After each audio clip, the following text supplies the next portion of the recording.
Hello, everyone. Welcome to today's webinar. We're excited to have you here.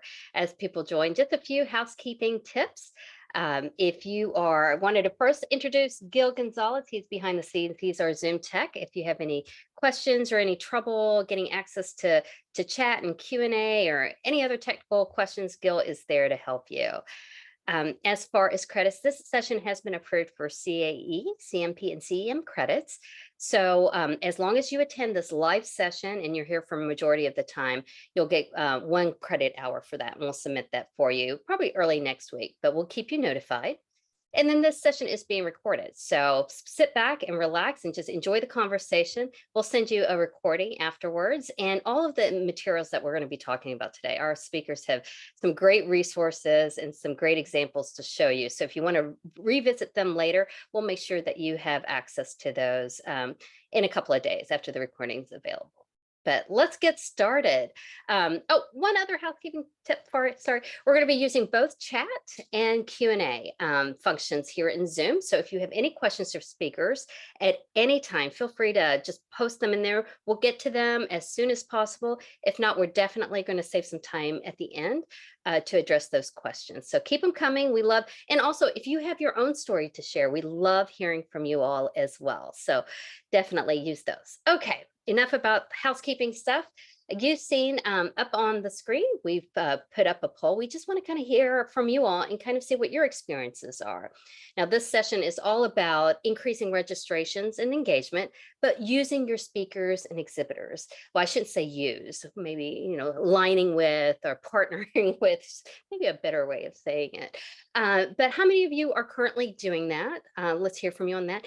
And then the second question is, what are some of the challenges that have you expected, or do you've experienced, or that you foresee in working with speakers and exhibitors? So let's hear from you. We'll keep this poll open and we'll revisit the results just in a few. But let me introduce you. We've got 2 great speakers from 2 ends of the coast. So I thank you both for joining us. We've got Emily Golding with MDG, which is a subsidiary of Freeman.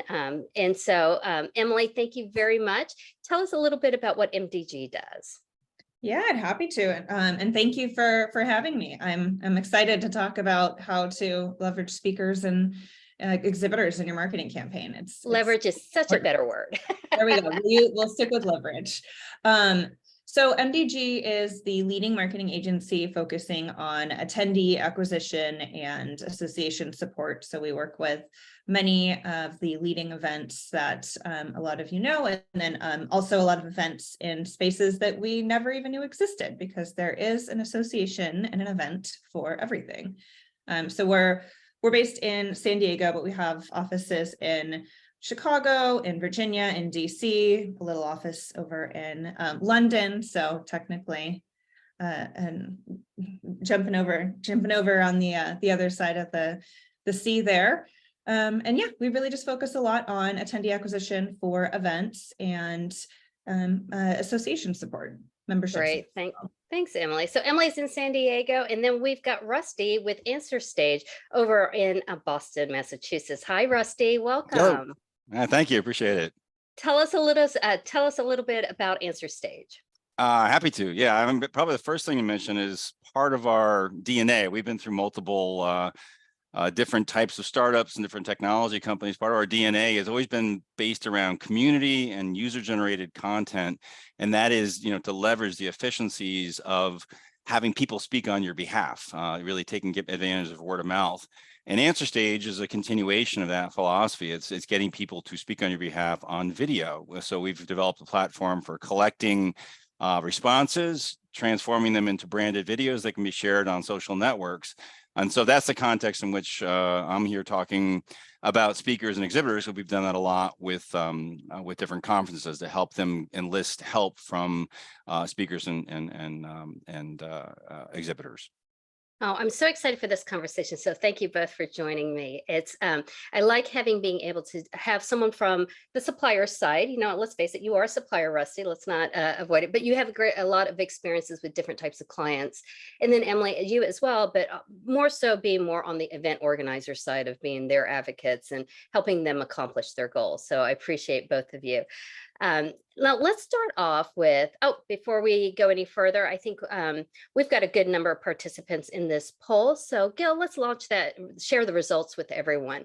So that's great. It seems like a lot of you have already started doing this. So awesome. So we can definitely learn from you. Look forward to hearing from you on that. And those of you who haven't, no problem. That's why you're here, and that's why we're here. We're here to share with you some of the things that have worked, and maybe even talk about some of the things that don't work. We'll see how the conversation goes today. And then in terms of some of your challenges here, let's take a look. Rusty, Emily, are you seeing anything that really brings your eyes to it and say, oh, this is really, I totally understand where they're coming from? Yeah, I'll jump in here. So I wasn't surprised to see team capacity, as it looks like that was the top reason why this has been, a challenge for a lot of meeting planners and organizers. And it makes total sense. It takes a lot of work to launch an event and to hold an event. So well, hopefully today we've got some easy tricks and tips for everyone to learn from and maybe take away to realize how it can be easy. So great. Thank you everyone for sharing in that poll. But let's start off with, I usually like to start off with like the historical aspect of just kind of what have we done in the industry to increase registrations and engagement. Now, I remember back in the day, before technology was really technology, before, there was really internet, I remember doing a lot of direct mail. There was a method and a calendar and algorithm in a kind of a way of, you send out your save the dates, you send out your 1 month warning and registrations, but there was just such a process, and it was all direct mail, and you were just hoping it landed in the right mailboxes. And I just remember always waiting for those returns to come back so I can update the database. Let's talk a little historical, Emily, what have you seen, like in the evolution of where we are today, but before we got to technology, what were you seeing that we were doing that may not work today? A lot of it, I'll start by saying I love a good direct mail piece. We're always finding ways to use it. It's become so much more strategic though. So, we use direct mail to bring in an audience who maybe isn't, they're more ancillary. They're not like the core audience. So it's a little bit more of an extra touch to get offline because all of our other communications are online. I think email really has probably replaced a lot of like what direct mail used to do for meeting planners and organizers. But so much of the new attendee acquisition comes from the digital channels. And these used to be thought of as a little bit, more progressive and different and, something you would try and see how it works. And now they're, they really should just be part of every campaign. We should always have paid media. We should always have paid digital. Influencers are becoming a huge part of the marketing plan. So there's all these things that are now becoming kind of the main stage for how we're driving attendees. Are you seeing, at least with your clients, are you seeing people still using direct mail? And what are they doing differently than they, originally just sending out a postcard? What are you seeing, especially when it comes to speakers and exhibitors? So what we're seeing is there's not a lot of the printed conference brochures anymore, the 25, 30 or more pages that would get designed and printed and mailed. But, we're using direct mail more for special invites. So we have a client who works in pet retail, and they have a list of about 1,500 VIP buyers who are part of this group that, exhibitors want to see, exhibitors want to make sure they have a touch point with them. So we pair a sponsorship opportunity where the exhibitors can sponsor the piece and have some involvement in the content of the mailer. And then we send it out to those VIP lists. So it's used as a way to get, like I said before, kind of get offline and get something physical in the campaign and make someone have that extra feeling of excitement. So that's one of the ways. Is it really does come down to kind of strategy and who might be a group that needs a little bit of an extra touch. Yeah. And then Rusty, we met actually at ASAE annual because we were both exhibitors there. And I know that you experienced outside of your clients, you experience life as an exhibitor. You're actually in the seat, so you can actually resonate with what exhibitors are feeling. What are you seeing in terms of what was done before like technology was happening, and what you're seeing now in terms of as an experience as an exhibitor? Yeah, so that's a good point. We can certainly feel firsthand the imperative to make the most of your time and your money and what you're doing to attend a show as an exhibitor. And that really it comes down to getting the word out that we'll be there, and we would love to see you, talk to you, meet with you, and be able to have a chance to show you what we do. And again, I'm speaking generically. That's in the minds of every exhibitor. And so it's very common to see exhibitors, posting on LinkedIn and Facebook and Twitter and other places to say they'll be places. We've also done our own emails to say, hey, we'll look forward to seeing you. In fact, we're going to Event Tech Live in a month, and we're doing an email about that. So as an exhibitor, and we know as an exhibitor, that your whole goal is to make the most of that money that you're spending. And in turn, and then we'll talk about this, but in turn, that helps people realize the event's happening and says, you should be there because things are happening. So that's a little bit more of a commercial pitch. And again, we'll talk about it, but it helps the overall event and its attendance and awareness that there'll be good people there and things to learn. And I think that's really important because you're spot on when you're talking about exhibitors wanting more of a commercial. That's what they're interested in. That's the end result, right? And speakers may have a different purpose. Emily, can you speak a little bit to, what are speakers and exhibitors looking at, and how does an event organizer or a meeting planner look at that and say, how do I develop a program that meets their objectives, but still meets mine of I need to get butts in seats? Yeah, no, it's a really good question. I think that's one of the main areas where sometimes this idea of leveraging the speakers and their networks kind of falls short is all about like, how are we engaging them? How are we making it happen? So what Rusty just said, I hope everyone wrote it down and is going to use it in their email communications to exhibitors to try to get them to participate in their promotion programs. But with speakers, it's a little bit different. We always try to think about the what's in it, the what's in it for me with them.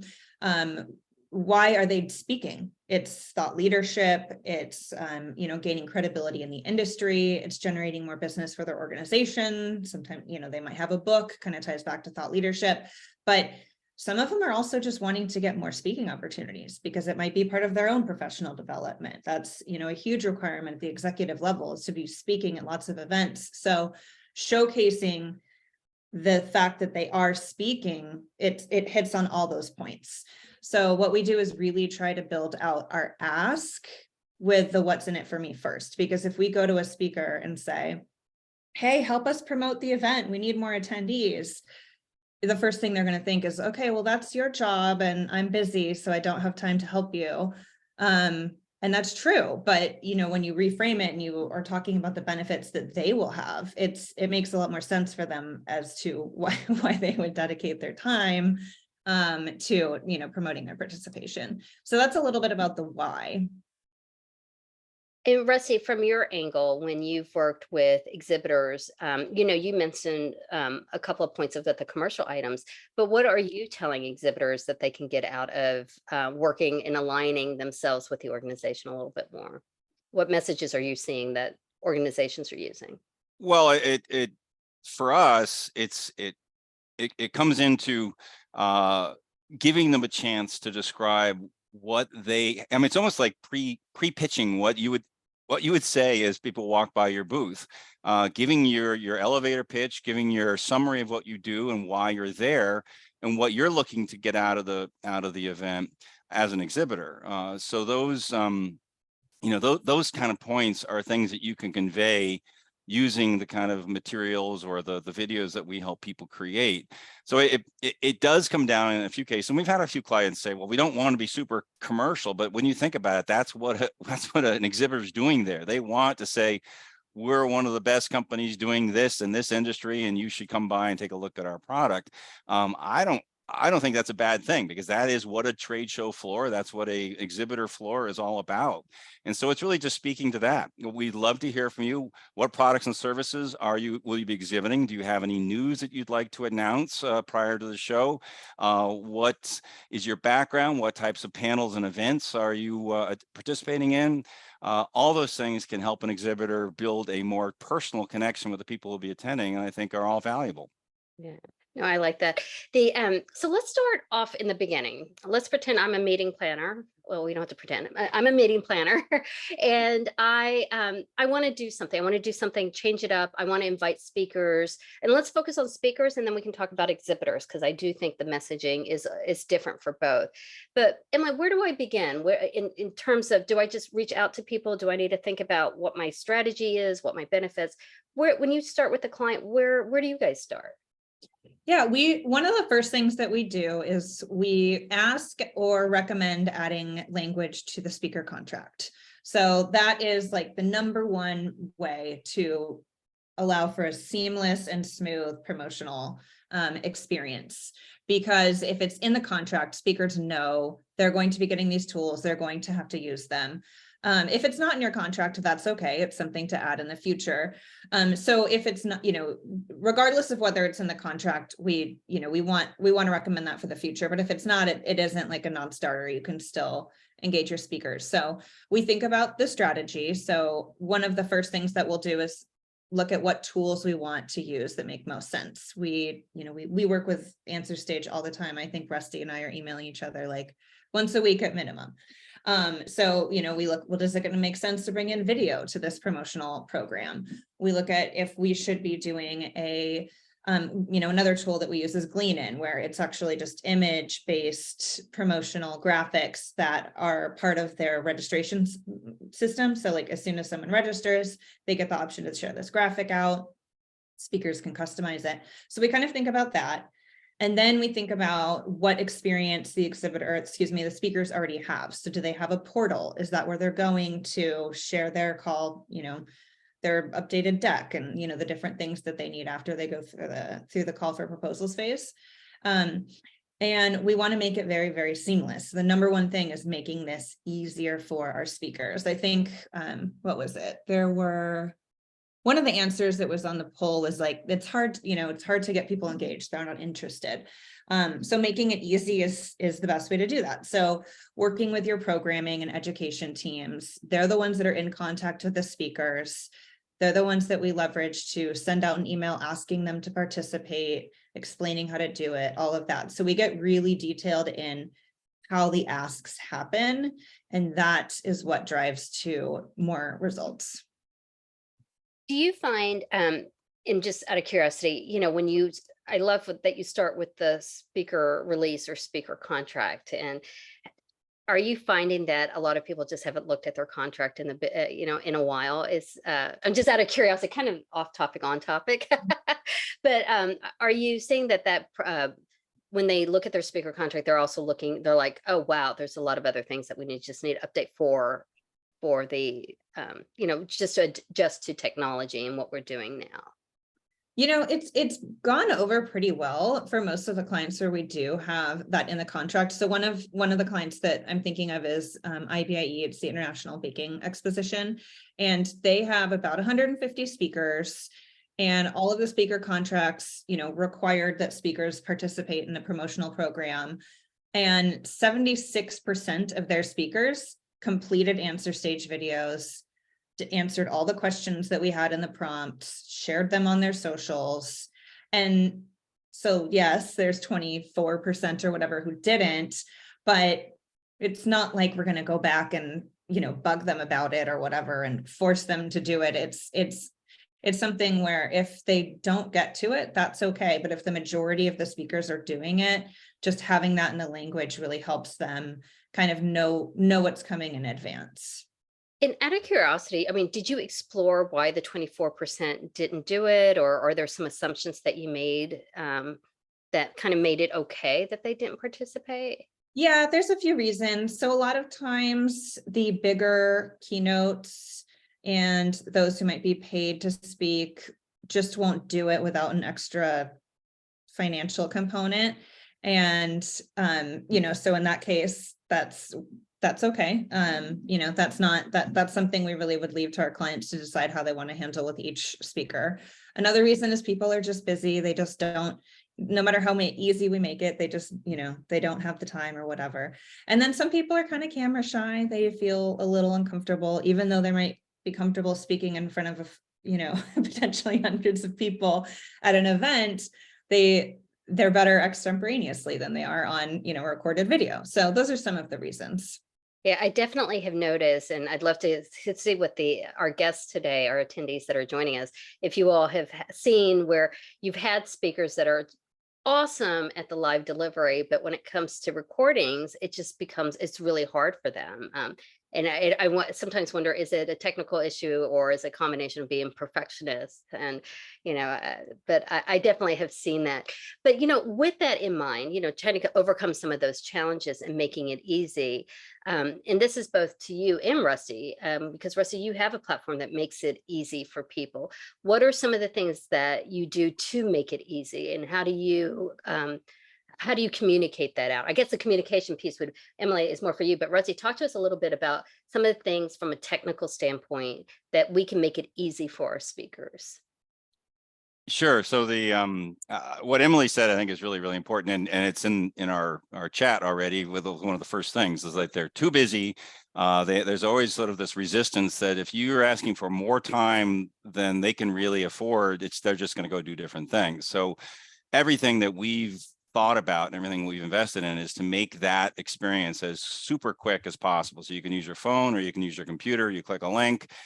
You get a prompt with a question, you answer the question within a minute or two. That's all we ask for. You get a chance to look at that, review that, make sure you're happy with it, and then click submit and you're done, you move on. So making that as seamless and as quick as possible is our number one goal. But we've realized more recently, another thing that Emily mentioned, that there's a component of camera shyness, there's a component of like, well, what exactly will I talk about? So we've actually started adding more kinds of questions and more kinds of prompts that aren't just, hey, look forward to seeing you at the show. They're actually digging into what their area of expertise is. What is the topic? What are some of the key takeaways that will be from your panel? What are some of the trends that you think are affecting this business and that you'll be talking about, so that you get people thinking about what they're really good at, and that is like responding to and digging into their area of expertise. And the one final thing I'll mention on this is that in addition to that, we've now added a thing on that record screen where it says get key talking points. And like most technology companies, we've done that by integrating with AI, so that you can submit the question. The AI thing will actually bring it back as part of a prompt to give your brain kind of these things that will make it easier to provide a quick and insightful response. Oh, I'm really curious about the AI. I want to come back to that a little bit later, because I think there's a lot of conversation, especially in the scientific, academic, in the journalistic world about, is AI ethical and how do you do it? And but that's a whole nother topic, but I'm hoping we'll have some time at the end. Now, Emily, with that, knowing that the technology is easy, how do you communicate that out to speakers, saying, don't be afraid, and, encouraging them? What are some of those talking points that you give them, and how do you communicate it? Well, one of the biggest ways that we do it is we try to integrate it into what they already have to do to prepare for an event. And so this goes with both speakers and with exhibitors. One client that we work with, it's not in my department, but I was talking to one of my colleagues and asking her, for her perspective on what she's done in this area. And they work with a platform called Cadmium for their virtual events. And in the speaker portal, they're actually able to have a task list for the speakers to complete, because it's not just, promotional video. They also have to share their slides and their, run throughs and things like that. So they have like a little checkbox, and then they have this automation that emails the speakers and says, hey, you have to, fill out your video.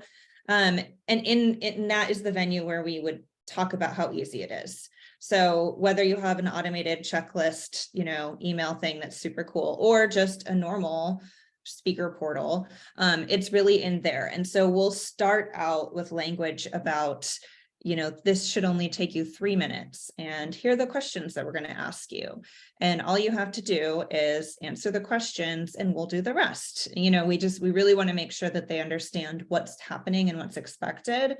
And that's helped tremendously. I think the other thing is, and I think one of my clients is on who will know exactly what I'm talking about, but a lot of it comes down to really empowering your programming team to be able to talk to the people that they work with all the time. They're the ones who are really engaging these speakers, and they have the relationships. So that message coming from them goes so much further than coming from the marketing team or something that they don't know. So that's one of the biggest ways that we do that. Right. And then, Emily, we actually have a question here. Someone actually wanted you, if you could share the checklist tool, the automated checklist tool that you used. Yeah, it's called Cadmium. They're a virtual event platform, and I think that they also have a feature for speaker management. So some of our clients use them just for speaker management. Yeah, I know we've worked with a lot of speaker management systems that do offer something like that, where you do have the checklist. But let's say you don't have a speaker management system, how can you make that easier? Or do you have like a document that's just dedicated of like, here's what you need to do? And are you doing that by email? I know you were talking about getting your programming team involved, which I love, right? I think sometimes we all work in silos and trying to break that down, but what are some of the actual concrete things that we can actually give a speaker or an exhibitor that says, if you don't have an automated list, what can you do? So we do webinars quite a bit. Exhibitors really tend to appreciate that, because a lot of times our exhibitor contacts are on the sales side. Now, we would love for the marketing folks of those companies to come into the mix, but that doesn't always happen. So when it is the sales team who's responsible for a little bit more of what you would call, traditionally call a marketing activity of promoting on social media and whatnot, we do a webinar. We have, for one client, I'm thinking about one event in particular that I'm thinking in the food service space, we have a beautiful page for the exhibitors that has just every promotional tool they could ever want. And it's automated. So all they have to do is put in their exhibitor booth number, and bam, they've got a press release template, a social graphic, link to do their videos, display ads, social, just everything. So it's pretty exciting. But if they don't have that webinar, it's a little bit harder for them to understand, well, how do I use this? If they're just poking around on their exhibitor portal and kind of clicking into things, yes, they find it, but our job is to make sure we're prompting them to know that it's available to them and how to use it. So we do that via webinar. We send out emails, we explain what we're asking. We probably have to send 2 or 3 emails for it to really get through. And then, I think the more of them that do it, then they all see it online, and then they say, oh, okay, I should be doing that too. And it kind of, it helps drive a little bit more traction. I'm a big believer in finding the people that are big advocates of the organization and letting them be brand ambassadors for us. Have you done anything like that to get things kicked off? Because I think I loved what you were saying in terms of, when they see other people doing it, they're like, wait a minute, I should be doing that too. Do you ever work with clients to say, hey, find the 1 or 2 or 3 or however many people that really believe in you and really want to help you, and get them started to do something like that and it's almost influencer marketing. I think this is one of the things that we talked about before. What you're talking about here is really influencer marketing in our event world, right? Yep. Can you talk a little bit about that? Yeah, so some of the kind of lowest hanging fruit in that area is pulling in your exhibitor advisory committees or attendee advisory committees. So a lot of events, the meeting planners and the organizers will set up some kind of committee of exhibitors that have been coming for a long time, newer exhibitors, bigger, smaller, this kind of group that represents a variety of the types of exhibitors who are coming to your event. So leveraging them is a great way to start, because they are advocates of the event. They want your event to succeed. Another way that we do this is that we do have most of our events do have some of those speakers who are just hugely connected to the event. They really are kind of stakeholders of the event. And so to your point, asking them to kind of be the first ones to start utilizing some of these tools can help to build that momentum. Now, Rusty, I want you to put on your exhibitor hat. As an exhibitor, how do you like to receive information in terms of like, here are tools for you? Do you like the idea of an automated checklist, webinars, or some of the other tools that Emily was talking about, emails? What resonates with you as an exhibitor? No, I think that's right. I think some kind of checklist in electronic form is the way that most people, I think, will manage that. It's, again, I'm not speaking of the topic of like how to use AnswerStage. I'm thinking like what do we do when we're exhibitors? And the reality is you're always super busy. You've got a checklist of, do we have power? Do we have Wi-Fi? Do we have, and you're kind of thinking about all this stuff that's kind of logistics and getting there and being there, that marketing track may not get as much attention as it should. And really it's the most important track. Like how do we get people to come see us and visit us and get the most out of this experience?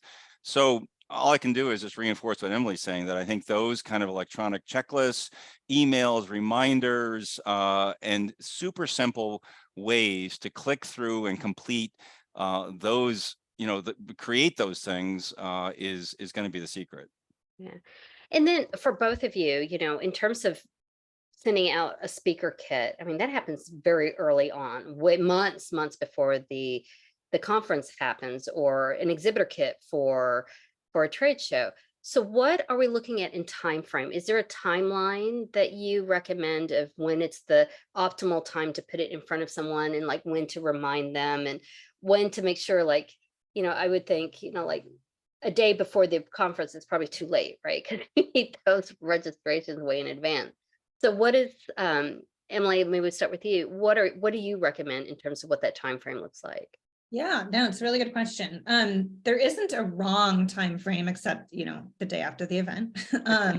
But, we always try to get this set up as early as we can, because depending on the tool, there are integrations with the registration system. So the social sharing that I was talking about earlier, Glean In, our teams manage that for quite a few clients, and we'll try to set that up at registration so that when it launches, it's out there, and everyone who registers from that point forward has that little button at the end that says, share that I'm attending the XYZ show. And and so that's great. But the reality is that we don't see a lot of pickup until the last 4 weeks of the show. So you can have a 6-month registration cycle and you can have all these tools and these assets out. You may not see a huge amount of usage, but don't get discouraged, because it's just the magic happens the last 4 weeks. And it's so hard for marketers and meeting planners to just like not know what's going to happen and just wait for everything to happen at the end, but it does. And so having everything ready allows for that, but you really will get more pickup towards the last 6 to 3 weeks. And do you see a difference between, I think pandemic switched everything for us, right? The time frames are all of our calculations and formulas and spreadsheets are out of date. But are you seeing a difference between getting participation from speakers and exhibitors different from in-person, hybrid, and virtual? Or is it different, or are you still trying to figure out if there is a trend? That's a good question. I personally haven't really seen a big difference. I think that we see the more successful events that are virtual being conference driven. And so those do have more speakers and exhibitors who have kind of stories to tell, as opposed to an in-person event that has a little bit more, oftentimes trade show component, and they have something to show, right? So they have a story around what they're exhibiting. So it's interesting, but I haven't seen a huge, difference between the two. So I know you both have some great examples to show us of things that you've done that have been successful. And I'd love for you to talk about not only why it was successful in terms of bringing in registrations and increasing the engagement, but I wanted to also talk about the complexity of setting something like this up. Because I know that, as a planner, we've been thrown a lot of technology at us. The industry rate is anywhere from 5 to 14, where planners are using anywhere from 5 to 14 different apps to produce an event. that's a lot of different processes, a lot of different technology to take in, learn, adapt to. So I'd love to, as you're sharing this, talk about what it means for the planner too, because I think we a lot of time think about, oh, what are the results? But what does it take to get those results? So Emily, I know that you've got some good ones. Let's start with you. Yeah, let me do my screen share here. Everything is so small, of course. Okay, here we go. So I'll talk a little bit about this. I think I talked a little bit about the IBIE. Let's see, is it working? Oh, share. It's like you don't want to ask the question, can you see my screen? But if you don't, then like inevitably. How do you know? So yeah, I talked a little bit about IBIE earlier, and I'll kind of give a little overview case study of what we did here.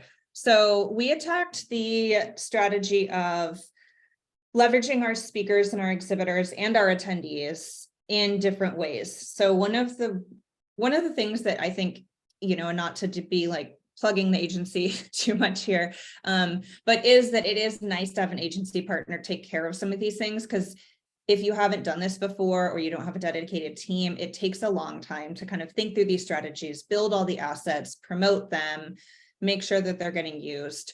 So what we do is we start with thinking about our strategy. We talked about that a little bit earlier. With IBIE, what we did was we did a partner and promotion kit for our exhibitors.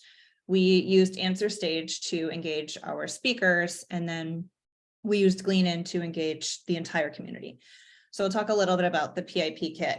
So this page here had almost 8,000 views during the campaign.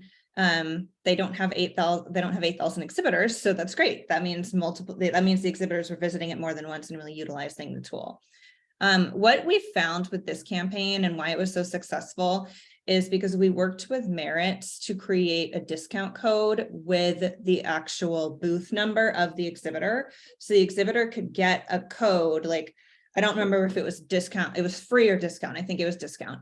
So, it would be like IBIE and then whatever the booth number was. And it was automated, and Merits then sent data back to the exhibitors for how much, it was used and who used it. So that was really enticing for the exhibitors.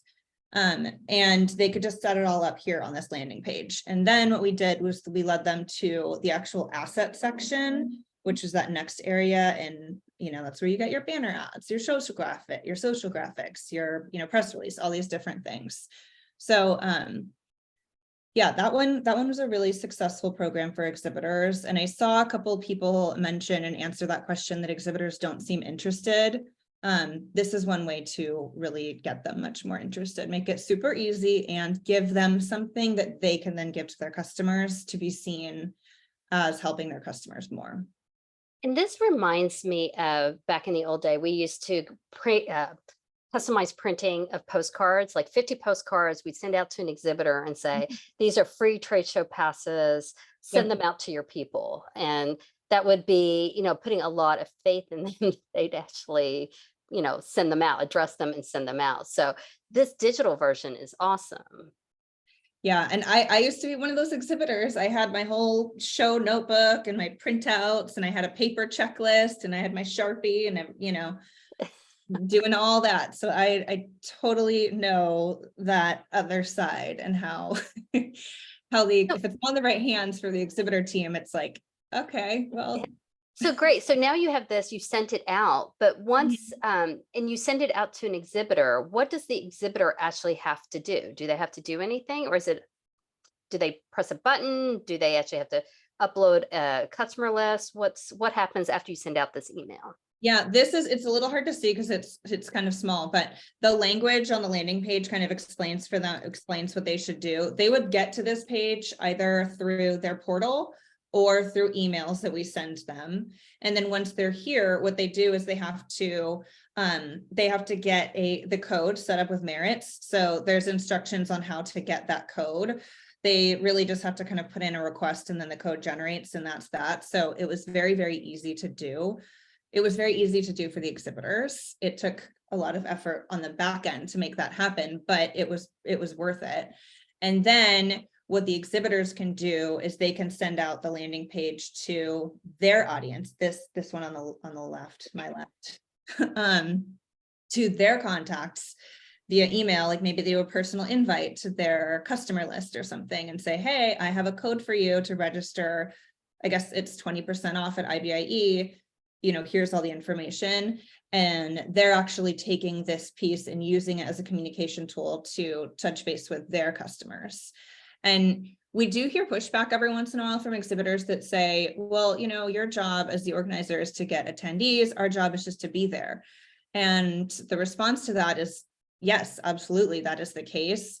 But if you aren't inviting your customers to your booth, guess what? Your competitors are. So it's really about protecting the business that you already have and making sure that the people that you work with are coming to see you when they're there.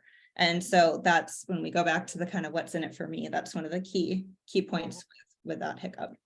Now, you were talking about that it took a lot of work behind the scenes to make this happen. Are you talking about a lot of work technically, like from a technology aspect, or from the organizer aspect? Like what made that part, like what made it hard or make it lengthy?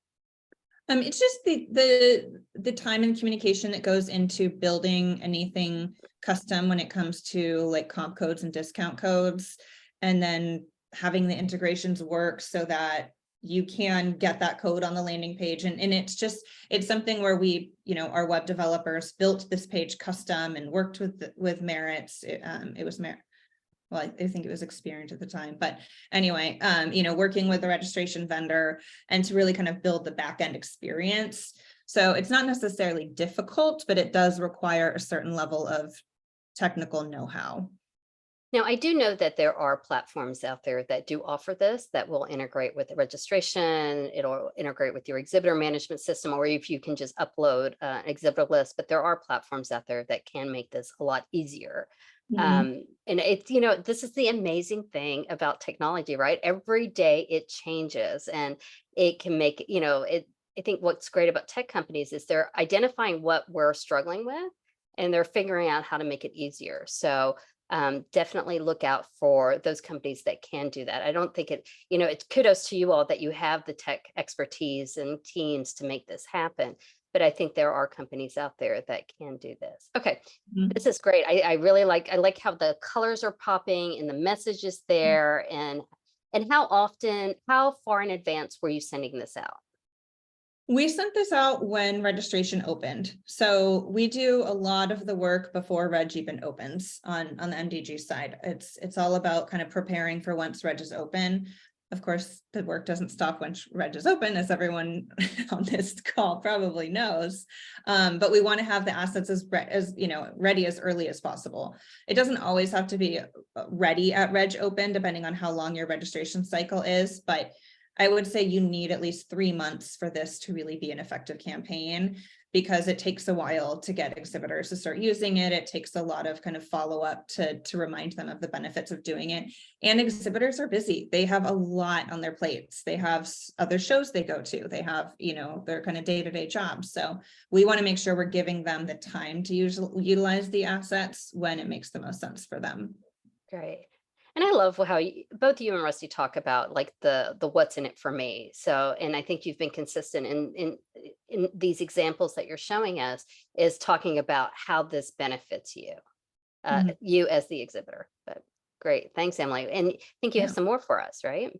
Yeah. So this next image, this is from the most recent IBIE campaign. The other one was from 2019. In case you're wondering why the campaign concept looks different.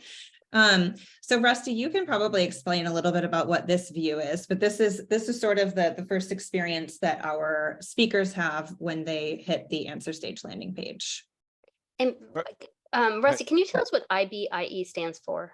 Emily can. It's the International Bakers something or other. Yeah, it's the International Baking Industry Exposition. Oh, interesting. Oh, that's got to be yummy. Lots of good food. So you see the graphic there? That's actually a piece of sour bread, I think, that's been taken right out of the oven as a balloon. So it's kind of cool. That's cool. So, we like food shows. Exactly. What Emily's showing here is what we call a landing page. And it goes back to what I was saying earlier, that we kind of give a diversity of prompts and questions that people can choose to answer, that aren't just, why are you looking forward to the show? We'll ask something open-ended like that.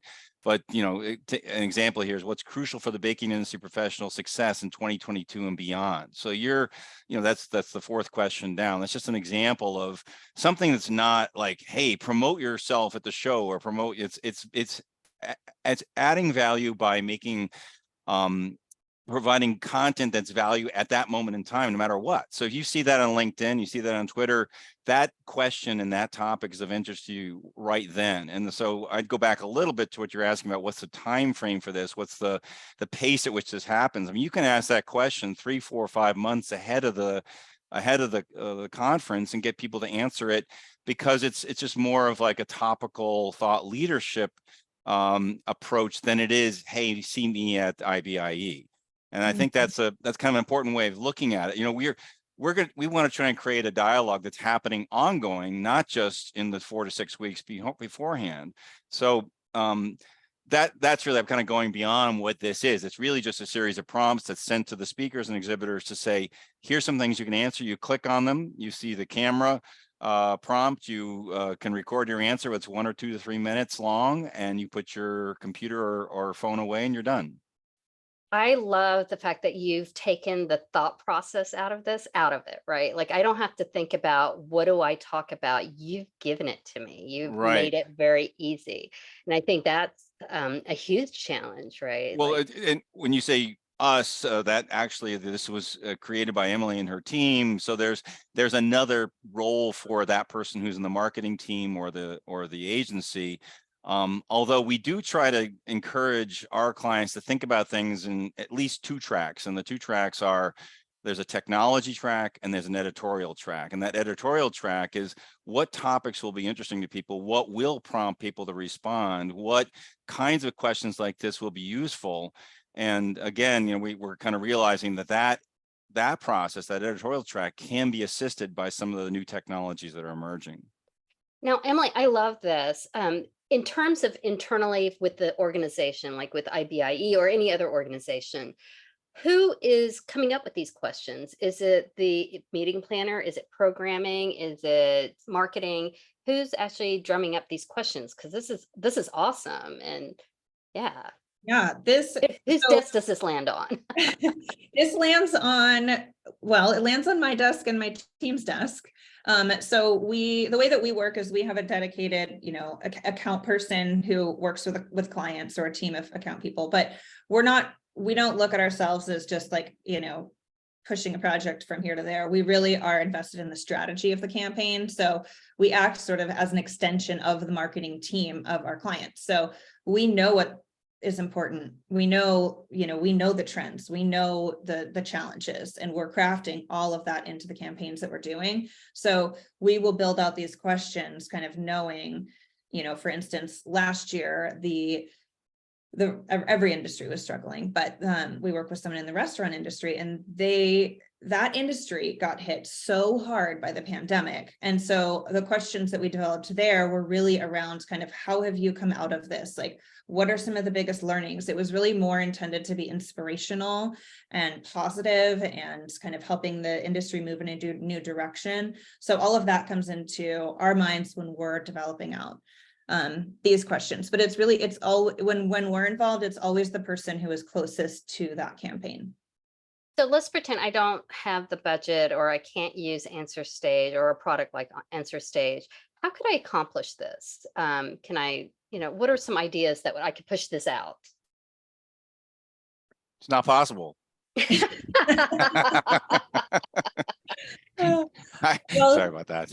No, I think it's a good point, because the reality is that we've tried to do these types of things before we had a tool, and it was like, open up your Zoom and change this setting and do this and do that and smile and then hit record. And, it was just, we tried to use other tools that existed, and it was just so clunky and difficult that it didn't really pan out. And sometimes it does, sometimes it doesn't, but then you get people doing it on their phone sideways, or people do, so you get all these kinds of weird, different types of footage. So if budget is a concern, actually AnswerStage is I think is quite affordable compared to like super customized, partner and promotion toolkit, something like this.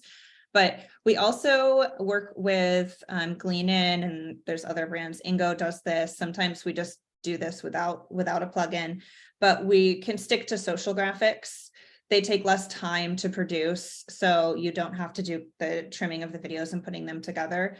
So IBIE also used a Glean In plugin, and we do this too for a lot of campaigns. We use this also when we have international components of the campaign, because it is really hard to market internationally.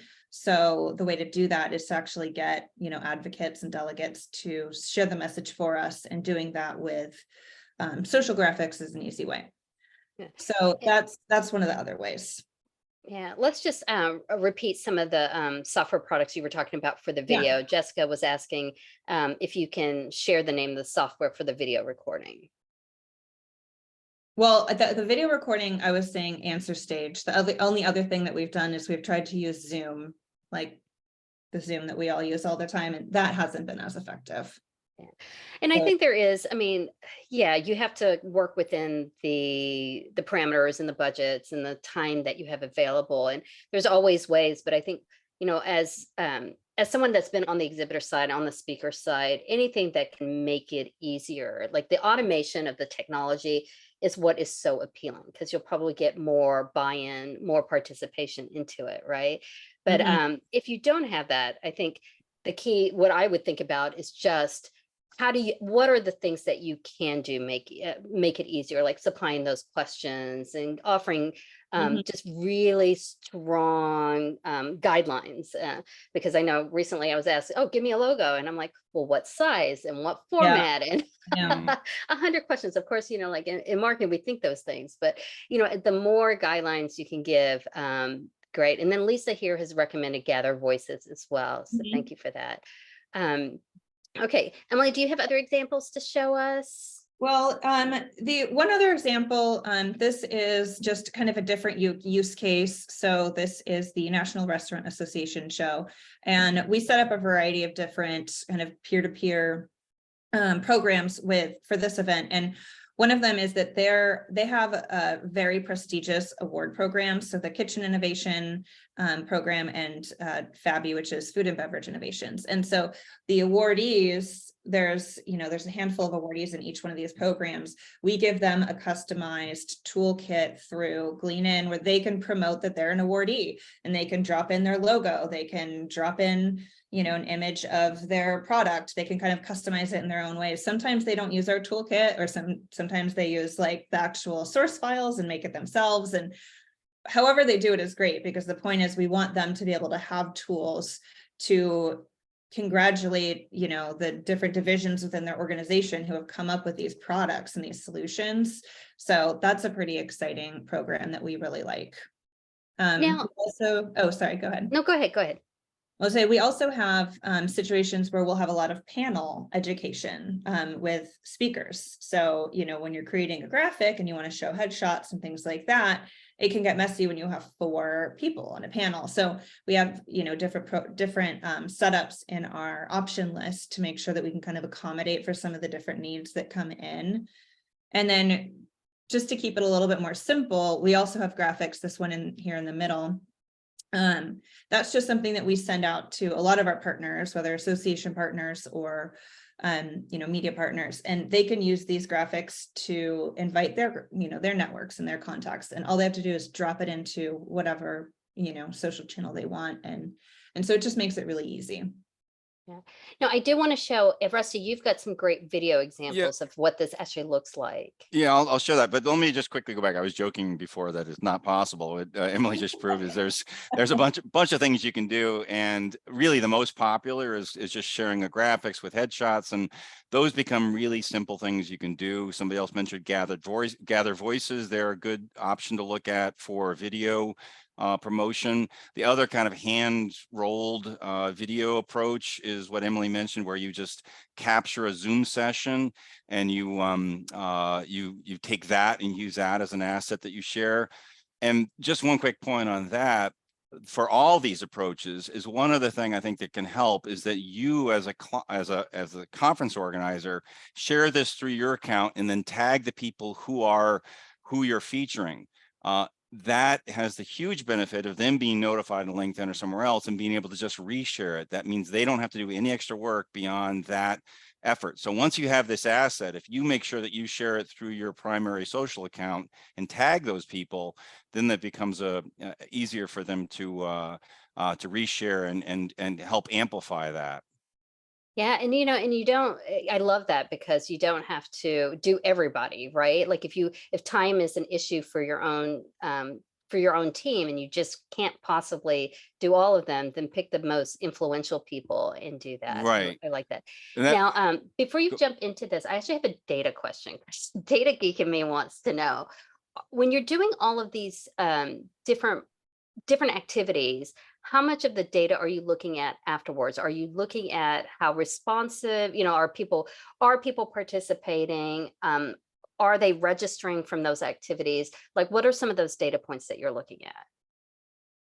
Yeah, I can give a quick answer here. So we look at all the data points that we can. So when we use AnswerStage, we look at how many videos have been completed, what segments are completing them, if we're opening it up to, someone beyond speakers.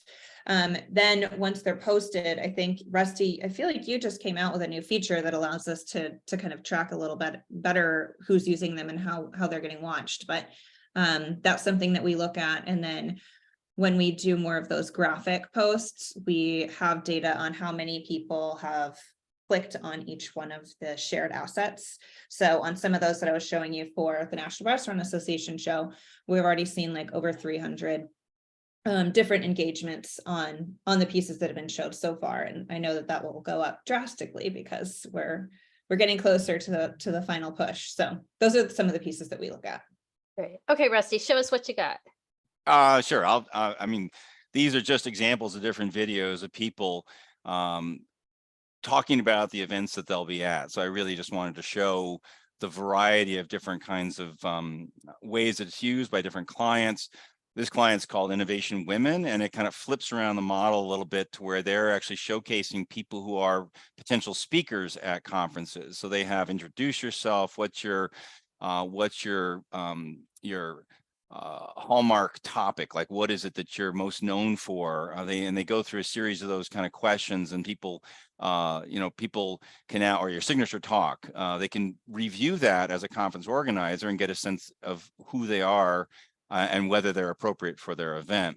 Then there's things as simple as, why am I attending this show? What is it that that my company gets out of it? And in all cases, these are all just videos with people who are either exhibiting or speaking. And so that, this is really just the variety of different ways that this happens. And again, the really interesting thing, or the really important thing, is that they all just took their phone, recorded this quick response to this question, and then all the rest, all the development, all the production, all of the animations and logos and other things that get added were added automatically through the technology we've developed as a cloud-based platform. So it's no production work other than collecting the response, is sending a link to somebody and saying, please answer this question, describe the topic you're presenting and the key takeaways for attendees. She records that, it gets added into this template that is designed specifically for the the American Association of Orthodontists, or whatever else. And so all that happening automatically, again, as you said, we really have been thinking, well, what is it that takes time? And how can we reduce that amount of time that people are investing? And so that's where we focus our attention, is how do we make video marketing simpler, easier, and more cost effective? But the reality is, I mean, even we did what Emily showed. Like we took a graphic, we shared it on LinkedIn. It's a static graphic, and that is a very easy and efficient way to do it. So I kind of look at things as a continuum. It's like it's from a simple text post to a graphically enhanced post to a video post, and all those have increasing, I think, levels of impact, but they also have different levels of expertise needed to make them happen. Well, we are almost out of time here. I thank you both for sharing so much. I mean, you really walked us through why we should be doing this. What are some of the challenges that we're facing as organizers, and then also how to overcome some of those challenges that exhibitors and speakers are facing. So I appreciate that. But before we leave, I just wanted to ask both of you, Emily, what's the one tip that you want to give our attendees today? What do you want them to leave with? Absolutely think about how you should leverage. We'll go for a full circle there. Your speakers and your exhibitors to help promote the event and make it easy for them to do that. However that ends up happening. Awesome. And then how about you, Rusty? What's the one thing? Well, I'll go back to the very first thing I said is like a lot of what we've developed and the technology developed have been all around forming a community. And I think if you think about your event as a community that exists throughout time, that giving those people voices, giving those people the ability to be enthusiastic about and be influential in driving attendance, I think is a great thing. And it goes back to what I said about it. I don't think it's a 6-week window. It actually can be a 12-month window where you are gathering information, building awareness, and sort of reinforcing those connections that happen in person or online through these other efforts. Well, awesome. Well, thank you both for sharing all of your knowledge and your experience. And our guest that joined us today, thank you for joining us. I hope it was informational for you, and you've got some things that you can take away and make a bigger impact on your next event or conference or trade show. If you all have any questions, you know how to reach us. Gail, throw up those contact slides so everybody knows how to reach us. I've given you QR codes for each one of our speakers today. Feel free to reach out to us. We'd love to help you out. And again, I'll be reaching out to you all for the recording and all of the great resources today. But hope you have some great things to take away. Thank you again to our speakers. Go make your life simpler. Don't work harder, work smarter through tech. So go do tech. Thank you all for joining us. Bye. Thanks, everyone. Thank you, guys.